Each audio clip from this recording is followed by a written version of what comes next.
Muy buenas noches, amables televidentes. Gracias nueva vez por estar con nosotros en la hora 22. Recibo con gran agrado a Eddie Olivares, uno de los más altos dirigentes del Partido Revolucionario Moderno, su segundo vicepresidente y además encargado de la parte ejecutiva de la organización política que en este momento dirige República Dominicana. Doctor Olivares, buenas noches y bienvenido nueva vez. Buenas noches, muy contento de estar de nuevo en el programa y conversar con esta audiencia tan importante que tienes. Gracias por la visita. Es mandatorio que toquemos, tratándose de una persona que tuvo mucho trato con José Francisco Peña Gómez, que precisamente hoy, 10 de mayo de 2023, se conmemora un aniversario más de su fallecimiento. Peña Gómez para República Dominicana, para Eddie Olivares, ¿qué significado tiene?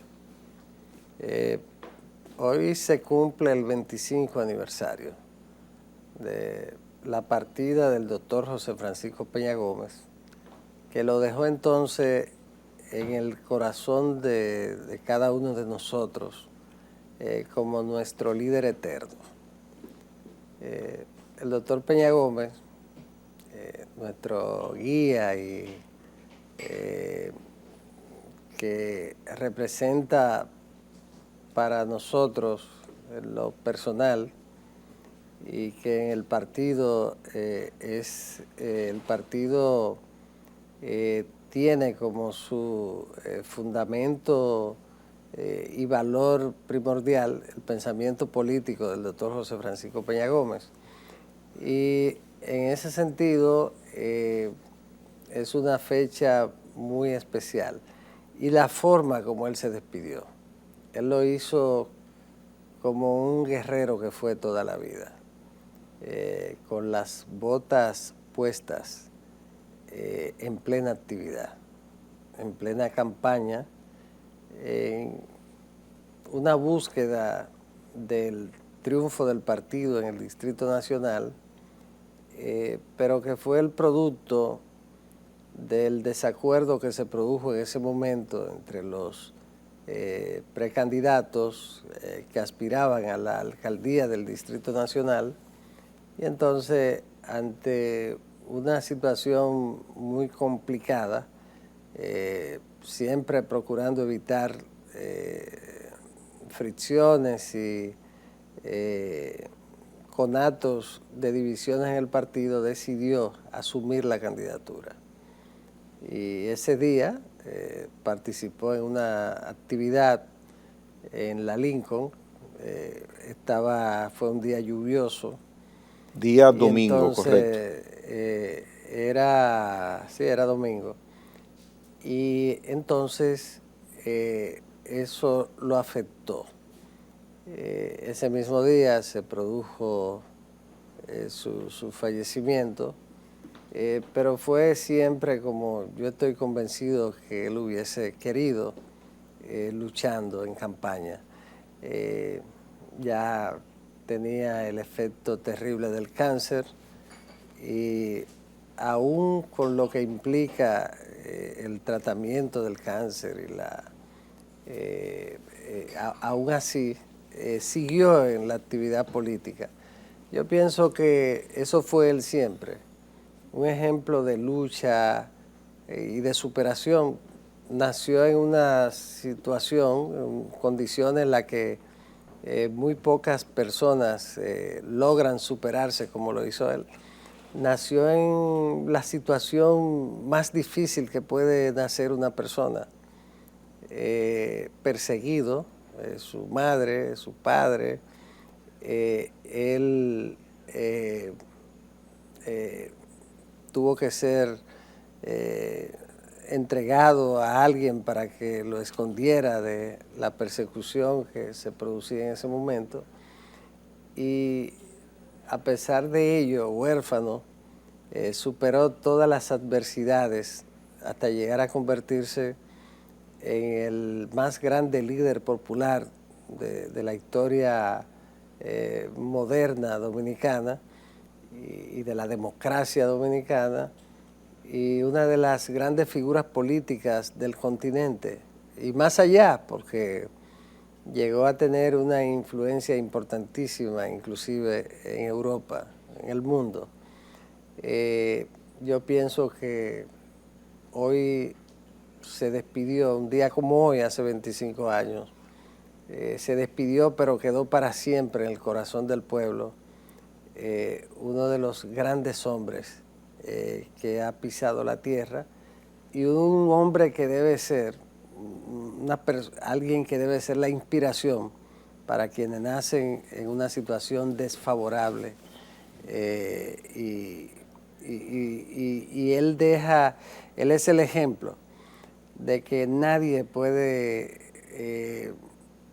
escudarse en sus dificultades, en la pobreza, para no luchar, para avanzar y convertirse en una persona de grandes éxitos. ¿Cómo se desconecta, doctor Eddie Olivares, una organización política de un forjador, de un padre? Hay diferentes ejemplos que se pueden mencionar: Partido Reformista Social Cristiano, Partido de la Liberación Dominicana, y la excepción pienso que no es Partido Revolucionario Dominicano ni Partido Revolucionario Moderno, cuando este creador, este padre, como dije, no está presente. Lo que pasa es que queda, sobre todo para quienes lo conocimos, y para los que no lo conocieron, queda como quiera la historia.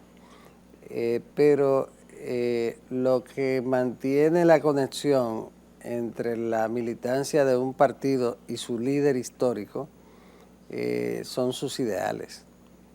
En el caso del Partido Revolucionario Moderno, se establece claramente que funciona inspirado en el pensamiento político del doctor José Francisco Peña Gómez.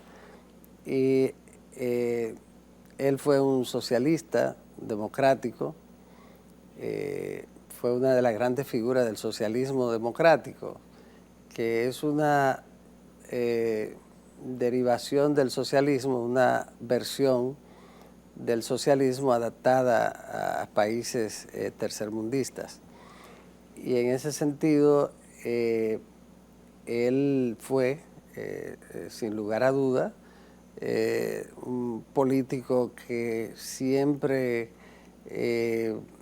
un político que desarrolló su carrera desde siempre motivado, inspirado en su ideología. En ese sentido, eso ayuda a mantener una conexión permanente entre el partido y el líder histórico. De los tres grandes líderes, es el que tenía mejor definida una ideología. El doctor Joaquín Balaguer, aunque precisamente para competir con el PRD de entonces, guiado y dirigido por el doctor José Francisco Peña Gómez, entonces inscribió su partido a la Organización Internacional Demócrata Cristiana, le cambió, se fusionó el Partido Revolucionario Social Cristiano con el Partido Reformista, que era como se llamaba su organización, para que llevara entonces la sigla Partido Reformista Social Cristiano. Para que también tuviese una ideología. Sí, y como Caonabo Javier, Fonchiló, una serie de figuras del social cristianismo real dominicano que lo habían asumido como su ideología y que la practicaban y se habían formado, o sea, la habían asumido y la habían practicado.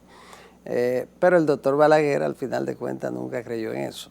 Fue un mecanismo para aliarse y poder enfrentar al PRD, que tenía una alianza que jugaba un papel fundamental en la competencia electoral con la Internacional Socialista. Y esto le permitió estar en la misma organización que don Rafael Caldera de Venezuela, que tenía una gran incidencia y era su amigo. Entonces la idea es que ni Balaguer, el profesor Bosch, tampoco tenía una definición ideológica tan clara como el doctor José Francisco Peña Gómez. En ese sentido, de los tres, él fue el que, sobre todo a partir de la salida del profesor Bosch del partido, el que asumió con mucho más claridad, firmeza, el socialismo democrático. Yo creo que ese es un factor muy importante. ¿Cómo uno puede identificar, no sé si tenga la respuesta, ese interés por desarrollarse personalmente, intelectualmente de José Francisco Peña Gómez, si siendo niño, siendo joven, no estaba en un hogar, procediendo de un hogar que lo llevara a esos terrenos? ¿Qué más decir también de su situación económica, de su origen económico? ¿Cómo logra Peña Gómez insertarse en ese terreno que le dio fama internacional? ¿Y cómo logra interesarse también por los estudios, por la capacitación, por los idiomas? ¿Qué pudo, si tiene la respuesta, inspirar o quién a José Francisco Peña Gómez para decollar y entrar en ese terreno que lo identifica hoy día? Sí. Bueno, él tuvo una visión siempre progresista, pero si nos vamos, creo que la pregunta se va a sus orígenes, a sus primeros pasos. Sí, porque en la en vida. torno a él, doctor, estaban dadas todas las condiciones para que en la vida él fuese un ciudadano más común y corriente. Sí. Y no sucedió así. No. ¿Cómo él logra insertarse en algo que hoy nosotros que nos preocupamos por desarrollarnos, no alcanzamos esos niveles? No, las condiciones de lo normal en una persona que naciera como él era que trabajara al servicio de un hacendado en la loma del Flaco, en las lomas de Mao. Y eso era lo normal, porque nació y quedó al nacer huérfano. Entonces, sin embargo, él vence esa situación en la línea noroeste, empieza a prepararse, ir a la escuela, a prepararse entonces, por ejemplo, en los idiomas, que dominaba, era un políglota, dominaba varios idiomas desde muy jovencito, y entonces ya a los 15 años era profesor, estaba en un programa de alfabetización como profesor a los 15 años, y de ahí para adelante entonces ya era un profesor formal. Y me parece que ya en ese tiempo, a esa edad, a los 15, 16 años, sale a la capital y estudia entonces locución. Ahí fue que conoció a un amigo, a un hermano suyo, a don Rafael Corporán de los Santos, y entonces con su voz preciosa, potente, prodigiosa, que lo contrata inmediatamente y empieza esa carrera, pero sin dejar de estudiar. Entonces, de ahí es que él, antitrujillista, víctima también de la dictadura al nacer o desde que nació, entonces cuando la avanzada del Partido Revolucionario Dominicano llega del exilio, presidida por don Ángel Miolán, entonces él acude y se incorpora y se pone al servicio. Pero ya era un joven con condiciones intelectuales, locutor y todas esas condiciones, y él decide incorporarse al partido.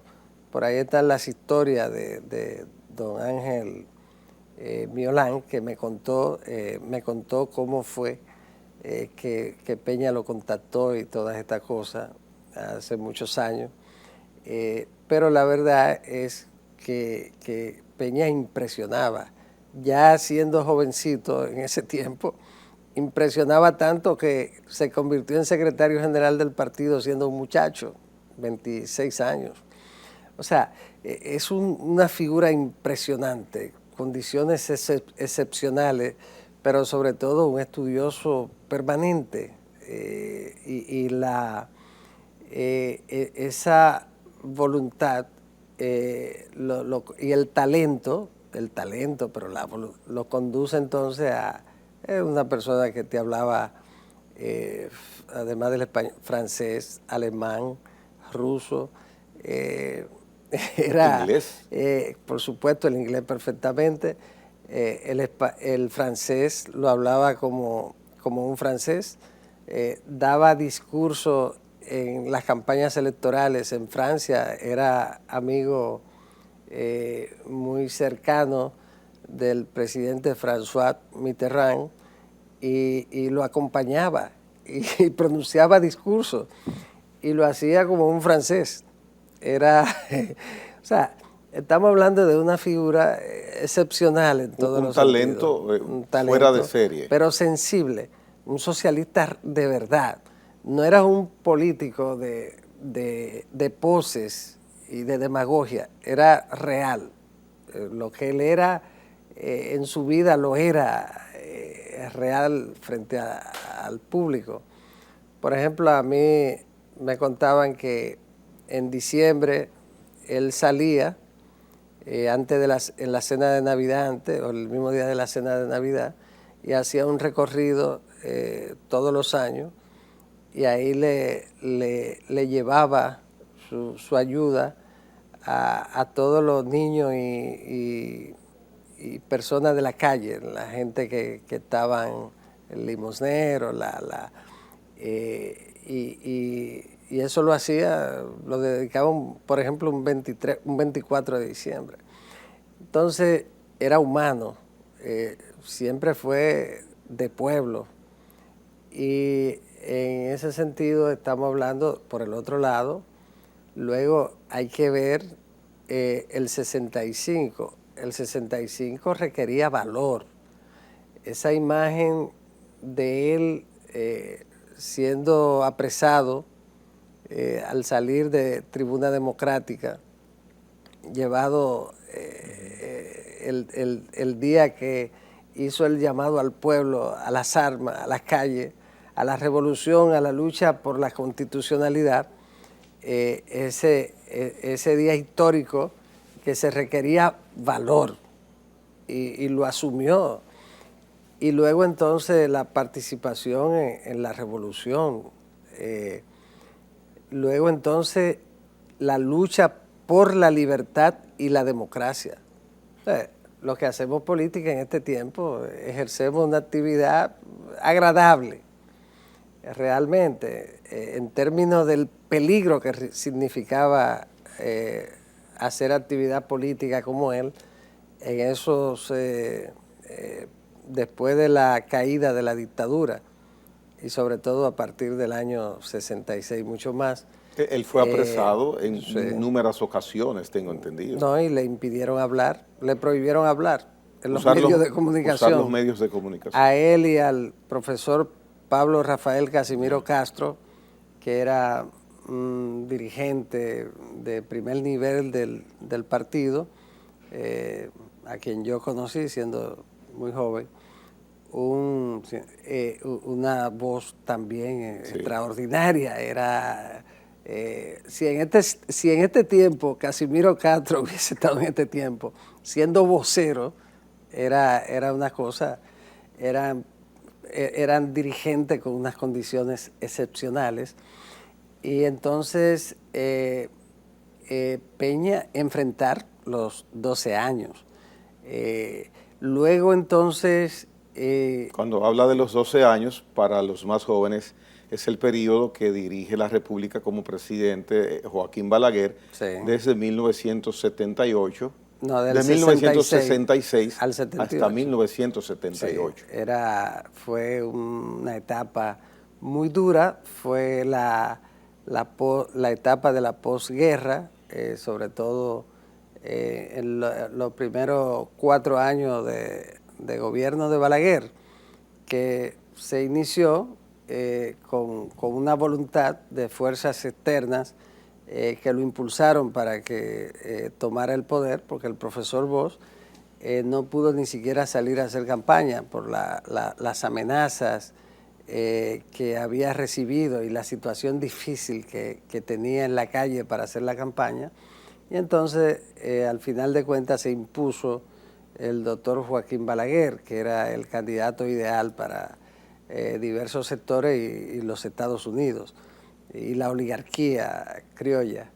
En ese sentido, fueron años de lucha muy difíciles, de muertos, las calles ensangrentadas, pero era un tiempo también que es importante para los jóvenes de ahora, para que sepan cómo se construyó esta democracia imperfecta. Era un tiempo en el que quien disentía iba a la cárcel por disentir. Y estamos hablando de la lucha por la libertad, jornada de lucha por la liberación de los presos políticos. Los otros, el que no iba a la cárcel, iba al exilio. Y en ese sentido, Peña fue una figura principal en la lucha durante esos 12 años, pero luego a partir del 73, con la salida del profesor Juan Bosch del PRD, entonces ya era la figura principal del partido, pasó a ser la figura principal del partido y siempre tuvo una visión, él decía, más allá de la curva, pero siempre esa visión hacía que los demás fueran detrás de él. Yeah. Y le voy a poner unos ejemplos de cómo él se adelantaba al tiempo, cómo el PLD, por ejemplo, siempre fue detrás de él, cómo el propio Joaquín Balaguer fue detrás. Lo que decíamos ahorita, él tiene la idea de incorporarse para sacar a Balaguer del poder en el 78. Juan Bosch había dicho que nadie sacaba a Balaguer del poder en las elecciones. Él dijo que sí que se sacaba y el profesor se equivocó. Su profesor querido, él siempre lo respetó como su profesor porque había sido originalmente una relación muy especial y el profesor Bosch, cuando lo conoció, quedó impresionado y lo asumió como a un hijo, a su discípulo. Correcto. Y fue su discípulo. Fue el profesor Bosch que contribuyó en esa que lo formó políticamente a él. Aunque parece ser que los caminos de la política distanciaron esa unión, sí, y cada quien tomó caminos muy diferentes, sí, y muchas veces se pensó que era irreconciliable, sí, de nuevo, que esa amistad, esa fraternidad pero Peña, lograra. Aún así, Peña lo respetó siempre como a su profesor y a su mentor, como a un padre. Peña le tuvo ese respeto. Entonces, en eso está decir, sí, podemos sacar a Balaguer del poder en elecciones. Luego entonces, la alianza, cuando él dice, hay que establecer una alianza con los liberales de Washington. Y de ahí fue que vino la acusación de que algunos llegaron a calificarlo como agente de la CIA, que era una acusación terrible. Habían dos acusaciones terribles. Una, si usted era progresista, que le dijeran agente de la CIA. Y la otra era la Guerra Fría. Y otra acusación, entonces, si usted no era de izquierda, que le dijeran comunista, sí, porque era un delito. Sí. El comunismo estaba tipificado como un delito penal, esa etapa. Inclusive nuestro pasaporte tenía la restricción de viajar a los países de la Unión Soviética y sus satélites. Y sus satélites. Entonces, Peña tuvo esa visión de decir, bueno, hay que hacer una alianza con los liberales de Washington. Eso dio un resultado excelente. Eso era astucia política, de alta política. Una visión extraordinaria. Y entonces, el partido tiene que incorporarse a la Internacional Socialista. Le permitió conocer figuras como Carlos Andrés Pérez, que era el líder más importante democrático de América Latina en ese momento. Venezuela era el país en ese momento económicamente más sólido con el petróleo. Y entonces Carlos Andrés Pérez, que era una figura conocida a nivel universal, fue clave en el 78 para que se reconociera la voluntad popular, y el hombre que hizo las llamadas, igual que el caso de la intervención de Jimmy Carter, un liberal también de los Estados Unidos. Entonces, todo eso producto de una visión que iba más allá del político tradicional común. La verdad es que fue un hombre excepcional. La vida de Peña es la vida de un héroe para una película. En ese mismo sentido, en la parte personal, hubo algo que caracterizó el inicio de su vida, su juventud, que fue la carencia de recursos económicos. Vino desde los estratos económicamente humildes más bajos. Tuvo esa carencia toda su vida. Sin embargo, y ahí es que llama la atención, a partir de su desarrollo como figura, tuvo la oportunidad de tener en sus manos los recursos que él hubiera querido, materiales. Sin embargo, nunca les prestó atención a riquezas. ¿Cómo se puede, Eddie Olivares, interpretar algo que si yo nunca he tenido nada y ahora tengo oportunidad de tener lo que quiera, lícitamente, no me interesa, al contrario, soy facilitador para otros? Sí, Peña no estaba aferrado a nada material. No acumular riqueza para él, no, porque los grandes líderes, en ese sentido, en su vida, tienen un comportamiento parecido al de los filósofos. En su caso, el dinero no era lo esencial. No era comerciante, no era empresario, pero lo tenía todo. Pero no lo tenía todo para él, para usarlo para él. Si hubiese querido, lo tenía todo para usarlo él. Lo tenía todo para, con solo una llamada y sin pedirlo, para poder ayudar a la lucha por la libertad y la democracia, que requiere recursos también, para ayudar a los necesitados, tanto del partido como personas que lo requirieran, pero nunca lo usó para él. Y ese fue un ejemplo. ¿Qué ocurre? Ese liderazgo, porque hay que decirlo, así mismo era el profesor Juan Bosch y el doctor Balaguer también, que siempre se entendía que acumulaba mucha riqueza y todo eso. Porque eran líderes, ese liderazgo clásico, es un liderazgo que tiene como propósito la lucha por sus creencias, su visión de la sociedad, es su fundamento, pero no el dinero. Entonces, en ese sentido, ese liderazgo no tenía propósito de ser empresario, por ejemplo, porque ellos no nacieron para ser empresarios, ni ese era su norte. Y entonces, por eso era ese desapego a los asuntos materiales, económicos. Pienso que lo único material que los identificaba a ellos que sí tenían y en gran cantidad era los libros. Sí. En el caso de los tres. Sus bibliotecas. Su mayor tesoro era su biblioteca.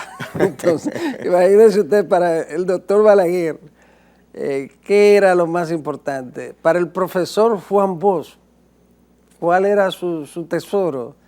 Y en el caso del doctor Peña, igual. O sea, eran y muchos líderes de ese momento, muchas figuras de ese tiempo. Y esto lo digo yo, en estos momentos actuales las cosas han cambiado mucho en ese sentido. Sí, han cambiado sin lugar a dudas. Como cambia todo en la vida, la lucha era por la libertad y la democracia. El ser humano valora las cosas hasta que la tiene. Entonces tú dices, bueno, la libertad política, y tú le dices a los jóvenes de este tiempo y a la gente, y los no jóvenes, bueno, la libertad, nada, porque la tiene. Ahora, si tú la pierdes, entonces, como decía el poeta Miguel Hernández, para la libertad sangro, lucho y pervivo. Entonces, el ser humano no puede vivir sin libertad. Y cuando la pierde, lucha por ella y pone en riesgo su vida para la libertad. Entonces, a ellos les correspondió luchar por la libertad y cada día arriesgaban su vida por la libertad. En la democracia, bueno, tenemos una democracia imperfecta, producto de esa lucha en la que murieron parte de lo mejor de la juventud, figuras que tenían todavía toda la vida para darla en beneficio del pueblo, con una visión política, una formación política, un compromiso social, y murieron, cayeron en esa lucha por la libertad. Pero ahora no, nosotros tenemos libertad, tenemos una democracia perfectible, pero la tenemos. Vivimos en una situación en la que podemos hablar aquí y en la que la gente habla como quiera hablar, y en la que está la libertad de las redes para decir cosas. El mundo cambió, pero aún hoy, en el siglo XXI, hay países, hay naciones que no tienen la libertad y luchan por ella. Bien, doctor Eddie Olivares, hacemos una pausa. Esta primera parte del programa la ha dedicado el doctor Eddie Olivares a recordar, a mencionar, a especificar detalles de lo que fue la vida política personal del doctor José Francisco Peña Gómez, de quien hoy día se conmemora el 25 aniversario de que ya no está en este plano terrenal. Venimos en breve con el doctor Eddie Olivares para tocar temas de actualidad.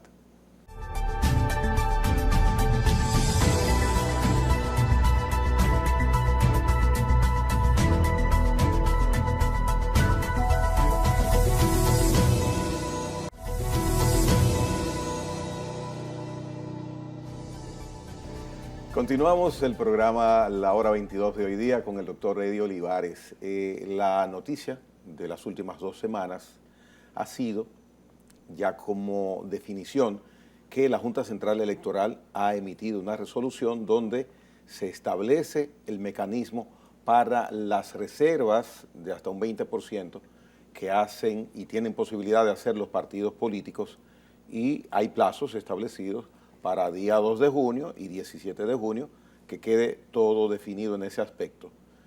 Más de 20 partidos estuvieron en total desacuerdo con la resolución recientemente emitida por la Junta Central Electoral, y Partido Revolucionario Moderno y 3 o 4 partidos más solamente fueron quienes estuvieron a favor de dicha resolución. ¿Por qué PRM está conteste a dicha resolución y tantos partidos no? Hay varios partidos, no son los que se ha dicho. Hay partidos que lo colocaron ahí sin realmente estar. Pero bueno, eso refleja también que ha tenido su manejo de conveniencia política y sobre todo de cara a futuras alianzas, el tema. Yo he dicho que esta es una resolución que nosotros apoyamos, no porque nos signifique o nos arroje un beneficio electoral.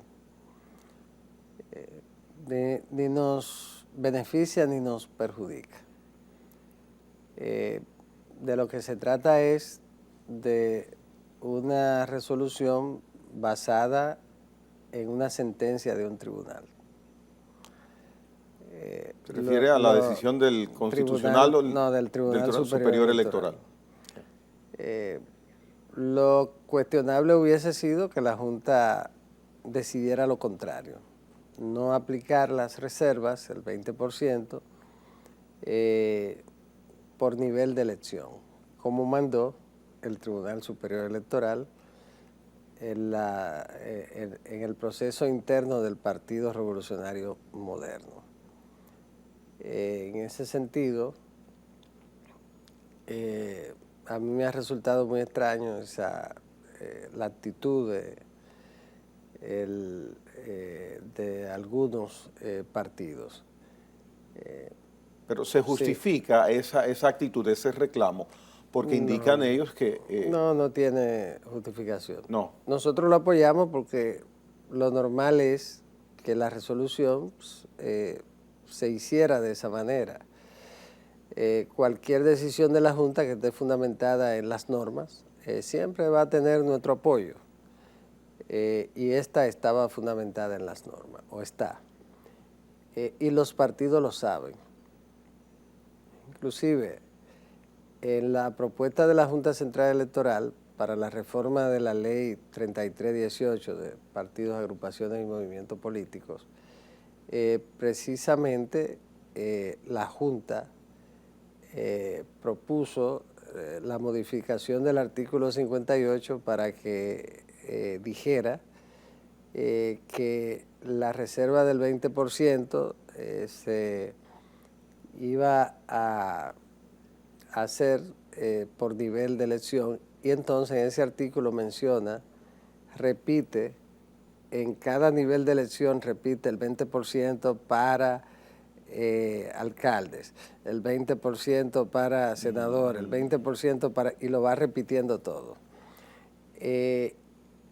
Y esa propuesta fue apoyada por todos los partidos. Entonces, por eso es que resulta... Entonces, esa parte no la había escuchado, primera vez que la escucho, entonces, claro. No ese borrador, porque empezó primero como un borrador a principios de semana, no era ese contenido desconocido porque ya estaba establecido en la reforma de la ley. Pero claro, en la propuesta. En la propuesta. Entonces, y no era desconocido porque hay una sentencia que manda que sea así. Entonces, esa sentencia se supone que conocida por todo el mundo. Pero fue un reclamo y una reacción de esos más de 20 partidos, doctor Olivares, espontánea. No hubo, pero eso es lo que aparenta. No, pero tampoco son más de 20. No. No. Parece que se ha hecho con eso. Pero los principales de la oposición encabezan. Eso sí, claro. Los dos partidos principales de la oposición son el de la Liberación Dominicana y Fuerza del Pueblo. Esa resolución, esa manera en que está establecida y establecida previamente por el Tribunal Superior Electoral, beneficia a un partido que esté en poder y en el gobierno. No es y no es favorable a los de la oposición. No, para No. nada. No, porque ellos señalan el tema de las alianzas. Las alianzas siguen igual. No se ha tocado, no hay limitación No, en porque las alianzas. en las alianzas se establece que los partidos pueden ser alianza para todos los niveles completos, por ejemplo, o la pueden hacer parcial por nivel de elección, parcial, como los partidos acuerden hacerla. Ahora, lo que dice la sentencia del Tribunal Superior Electoral es que los partidos solamente pueden reservarse el 20% y que es por nivel de elección. Entonces, el PRM, que va a escoger como un partido mayoritario candidatos a través de primarias, convenciones, etcétera, puede reservarse el 20% y debe comunicarlo con tiempo dónde van a ser esas reservas. Por eso se establece el día 2 de junio.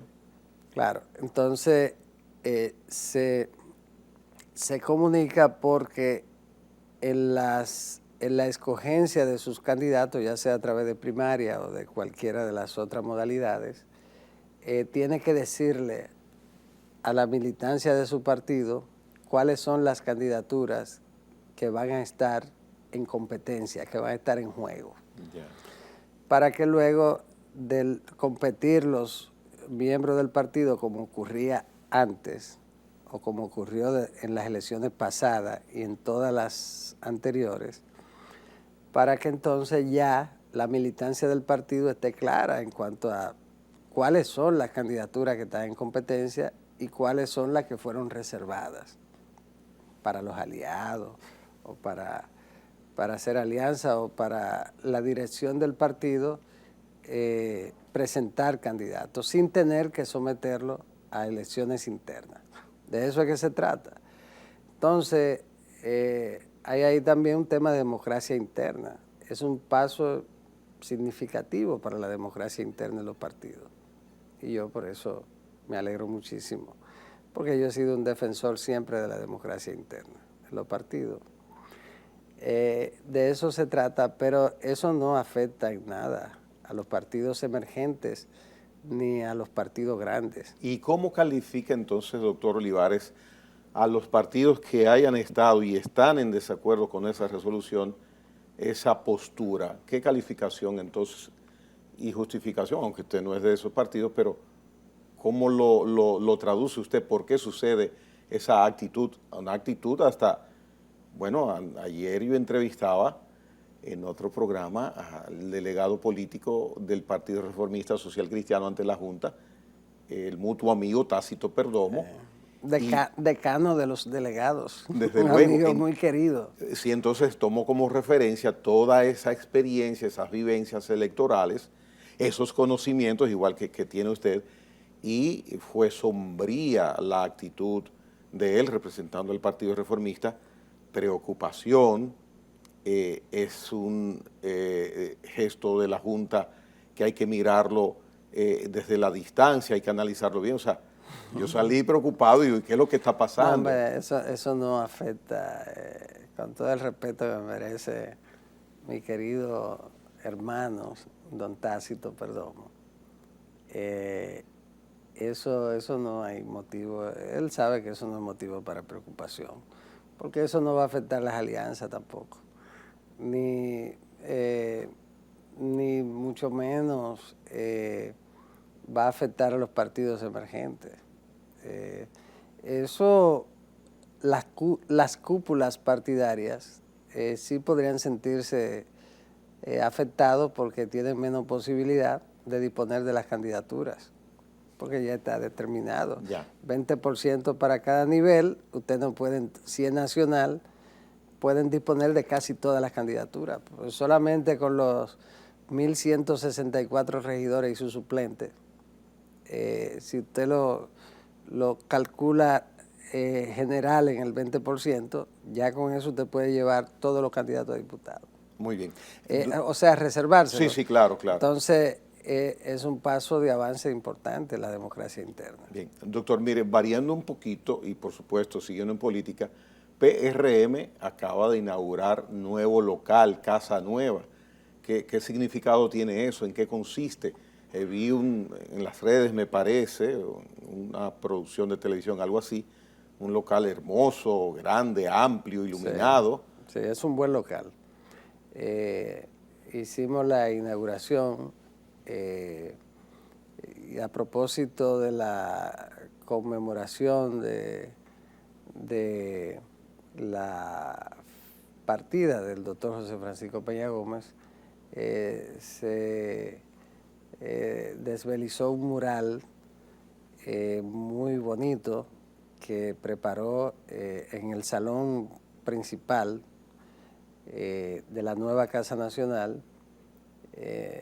Fue un mural de un compañero del Distrito Nacional, me parece de la zona P de Capotillo, por ahí de esa parte, pero que es un artista, un muralista brillante. Y se hizo la inauguración en ocasión de este 25 aniversario. De modo que tenemos una Casa Nacional como el partido, moderna. Y en espacio físico va acorde con la necesidad que tiene el partido de acoger personas. La mayoría de los dirigentes nacionales tienen su espacio porque el local es grande. ¿La ubicación? 27 de febrero, próximo a la José Ortega y Gasset, es decir, en las proximidades del Centro Olímpico, en la acera derecha de sur a este. Es el local que en campaña del PRM utilizó. Se llamaba Casa Mora antes. Sí, sí, muy amplio ese local. Que claro, está ahí en ese lado. ¿Es propio ese local? Está en proceso. En proceso. Sí. Doctor, fuerza. O sea, tiene una cláusula de opción a compra. Sí. Muy bien. Lo importante es que ya hay más holgura, porque verdaderamente las instalaciones que ustedes venían a utilizar... Muy difícil. Sí. Era muy difícil. Muy ahí el local tenía un buen parqueo, pero no era adecuado. Ahora sí, este es un local. Ahí las condiciones son distintas. Quisiera conocer, Fuerza Nacional Progresista y PRM, ¿tienen alguna comunicación institucional de ambas organizaciones con miras a conversaciones de posible alianza? ¿La Fuerza? Fuerza Nacional Progresista, el partido que lidera el doctor Vincho Castillo. El tema de las alianzas lo estamos trabajando en una comisión que encabeza el compañero Andrés Bautista y de la cual yo formo parte, y también el senador Ricardo de los Santos de la provincia Sánchez Ramírez y el compañero Juan de Jesús Garrigó, la juventud también, y que hace un muy buen trabajo en esta comisión. Y estamos ya hace varias semanas trabajando todo lo que tiene que ver con las alianzas. Y por supuesto, en razón de los plazos establecidos en la ley, definiendo el 20% de las reservas en base a las propuestas de nuestros potenciales aliados, que son la gran mayoría de los partidos políticos. La gran mayoría van a formar parte de esta alianza. Y en el caso específico, Fuerza del Pueblo es un... No, Fuerza del Pueblo no, Fuerza perdón, Nacional Progresista. Fuerza Nacional Progresista es un partido que siempre ha jugado un papel importante dentro del sistema de partidos, porque tiene muy claramente definida su condición de partido de derecha que defiende esos valores y por su rol muy activo en lo que tiene que ver con la formación de la opinión pública. De modo que nosotros en el Partido Revolucionario Moderno estamos en ese proceso, pero no puedo decir que hayamos tenido ningún tipo de acercamiento en relación con el tema de alianza. Ya, en otro sentido, me gustaría conocer en este momento si ustedes pudieran, no predecir, pero por lo menos establecer, de acuerdo al trabajo político que están haciendo, para 19 de mayo, el mapa político municipal, ¿qué perspectiva tiene de eficiencia? Todo lo que tiene que ver con las candidaturas del PRM y, por supuesto, los aliados que tengan para esa fecha, el 18 de febrero, 19, ¿cómo amanecería ese mapa en color? Va a amanecer, sin lugar a dudas, con los colores del Partido Revolucionario Moderno. ¿En qué porcentaje piensa usted? Va a ser muy alto, muy alto. Lo que pasa es que si digo el porcentaje, se va a entender que estoy exagerando. Yo prefiero decir en un porcentaje muy alto. Fíjese lo que ha pasado con el tema municipal. El partido ha establecido de una manera programática como una prioridad los ayuntamientos, los municipios, el gobierno local. Y en ese sentido, el presidente Luis Abinader ha cumplido con el programa y le ha dado un gran apoyo a los ayuntamientos. Estoy diciendo a los ayuntamientos, no estoy diciendo alcaldes, sino a la institución, a los ayuntamientos. Y eso ha provocado que la mayoría de los alcaldes tengan una especie de una gratitud por esa, y son todos los alcaldes de todos los partidos.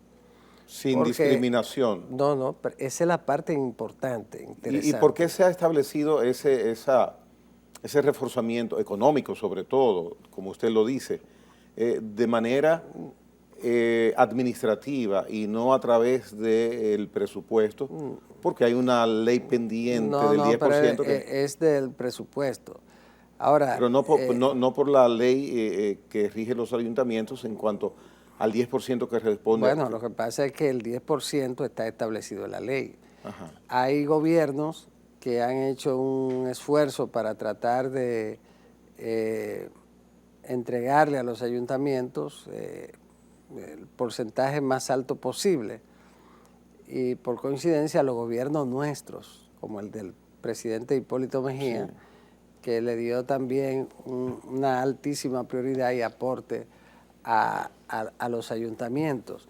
Pero en el caso del gobierno del compañero Luis y del Partido Revolucionario Moderno, ha sido un apoyo total, pero es un apoyo sin colores, es un apoyo igual a todos los ayuntamientos.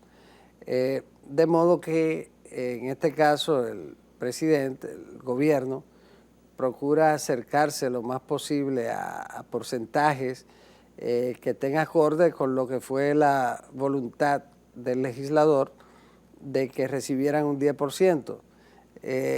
y en los gobiernos del PLD nunca le dieron prioridad a los ayuntamientos. Por eso hay alcaldes, a mí me dijo un alcalde, me dijo, mire, un dirigente de uno de los partidos de oposición, un excelente alcalde, me dijo, mire, coincidimos en una actividad, me dijo, mire,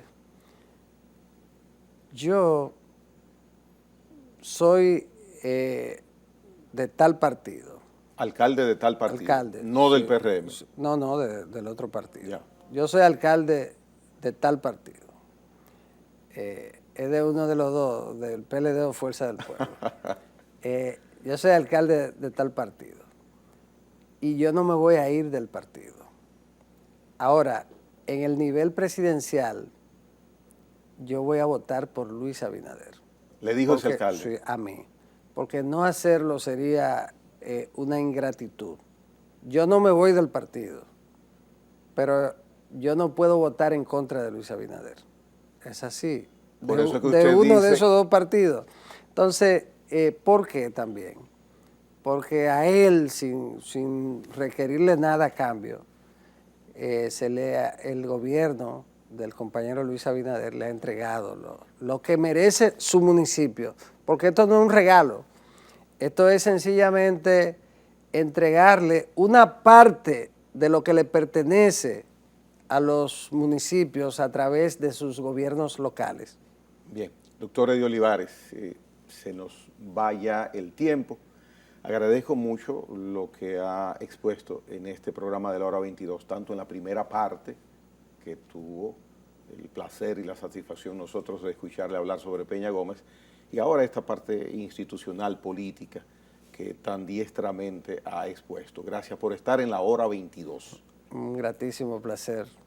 Bien. Y buenas noches. Señores, Eddie Olivares, del Partido Revolucionario Moderno, estuvo con nosotros en esta noche. Hasta mañana, si Dios quiere.